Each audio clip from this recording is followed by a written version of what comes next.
નમસ્કાર મિત્રો, સ્વાગત છે તમારું HNGU સ્ટડી પોઈન્ટ યુટ્યુબ ચેનલના એક નવા વિડીયોમાં। મિત્રો, આજના આ વિડીયોની અંદર આપણે સ્નાતક કક્ષાએ પ્રવેશ મેળવવા માટે રાઉન્ડ 2 ક્યારે ચાલુ થશે એના વિશે વાત કરવાના છીએ। ઘણા બધા વિદ્યાર્થી મિત્રોનો કોમેન્ટની અંદર એ પ્રશ્ન હોય છે કે રાઉન્ડ 1ની અંદર અમારે જે કોલેજની અંદર એડમિશન મેળવવું હતું એ કોલેજની અંદર અમારું એડમિશન થયું નથી, જે કોર્સની અંદર જે વિષયની અંદર અમારે એડમિશન મેળવવું હતું એ વિષયની અંદર એડમિશન થયું નથી, તો હવે અમારા માટે રાઉન્ડ 2 છે એ ક્યારે ચાલુ થશે। તો આજના આ વિડીયોની અંદર આપણે જીકાસ પોર્ટલ પર જે ઓફિશિયલ ઇન્ફોર્મેશન આપવામાં આવી છે રાઉન્ડ 2 ક્યારે ચાલુ થશે એના વિશે વાત કરવાના છીએ। તો હવે શરૂ કરીએ આજનો વિડીયો શરૂ કરતાં પહેલાં ટેલિગ્રામ ચેનલ જરૂરથી જોઈન કરી લેજો, જેની લિંક તમને નીચે ડિસ્ક્રિપ્શનની અંદર આપવામાં આવેલી છે।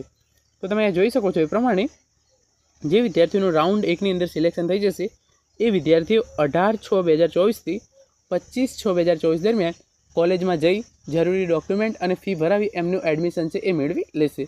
હવે જે વિદ્યાર્થી મિત્રોને રાઉન્ડ 1ની અંદર પ્રવેશ મળ્યો નથી અથવા તો જે કોલેજ જે વિષય અને યુનિવર્સિટીની અંદર પ્રવેશ મળ્યો નથી એટલા માટે એવું એડમિશન લીધું નથી, તો એવા વિદ્યાર્થીઓ માટે જે રાઉન્ડ 2 છે એ 26/6/2024 થી ઓફિશિયલ રીતે ચાલુ થશે।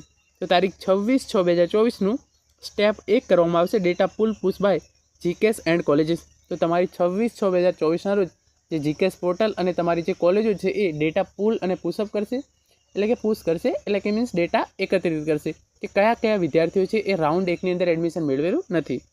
પછી એમના માટે 27/6/2024 થી 29/6/2024 દરમિયાન સ્ટેપ 2 કરવામાં આવશે, જેની અંદર new admission offer preparation as per the remaining intake and offering admission through જીકેસ પોર્ટલ। એટલે કે આ વિદ્યાર્થીઓ માટે રાઉન્ડ 2 છે વિદ્યાર્થીઓ માટે તારીખ 27/6/2024 થી 29/6/2024 દરમિયાન ઓફિશિયલી રીતે ચાલુ થશે। આની અંદર જે નવા એડમિશન ઓફર લેટર છે એ આપવામાં આવશે। હવે આની અંદર કેવું થયું હશે કે જે વિદ્યાર્થીને રાઉન્ડ 1ની અંદર 8 થી 10 કોલેજ ઓફર કરવામાં આવી છે એ વિદ્યાર્થીએ કોઈ એક જ કોલેજની અંદર એડમિશન લીધેલું હશે। તો હવે જે બાકીની કોલેજો છે એની અંદર જગ્યાઓ ખાલી પડી રહેશે અને એની અંદર જે નવા એડમિશન ઓફર છે એ તૈયાર કરવામાં આવશે।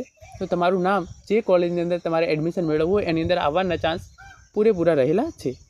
પછી શું થશે, તારીખ 1/7/2024 થી 3/7/2024 દરમિયાન રિપોર્ટિંગ બાય સ્ટુડન્ટ, એટલે કે રાઉન્ડ 2ની અંદર જો તમારું રાઉન્ડ 2ની અંદર ફાઇનલ મેરિટ લિસ્ટની અંદર નામ આવી જાય છે તો તમારે તારીખ 1/7/2024 થી 3/7/2024 દરમિયાન જે તે કોલેજની અંદર જઈ જરૂરી ડોક્યુમેન્ટ, જેવા કે જરૂરી ડોક્યુમેન્ટ કેવા છે તો જીકાસ પોર્ટલ પર ભરેલ ફોર્મની પ્રિન્ટ, એબીસી આઈડીની નકલ, ફાઇનલ એડમિશન ઓફર લેટરની પ્રિન્ટ વગેરે વગેરે જે ડોક્યુમેન્ટ છે ધોરણ 10 ધોરણ 12ની માર્કશીટ, એલસી, જે તમામ ડોક્યુમેન્ટનું લિસ્ટ છે એનો વિડીયો મેં બનાવેલું છે, જેની લિંક હું તમારા માટે નીચે ડિસ્ક્રિપ્શન બોક્સની અંદર મૂકી દઈશ।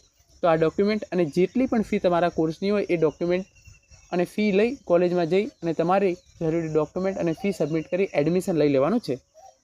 તો આ રીતે તમારો રાઉન્ડ 2 છે એ 1/7/2024 થી 3/7/2024 દરમિયાન તમારે કોલેજની અંદર જઈ એડમિશન લીધા પછી પૂરો થઈ જશે।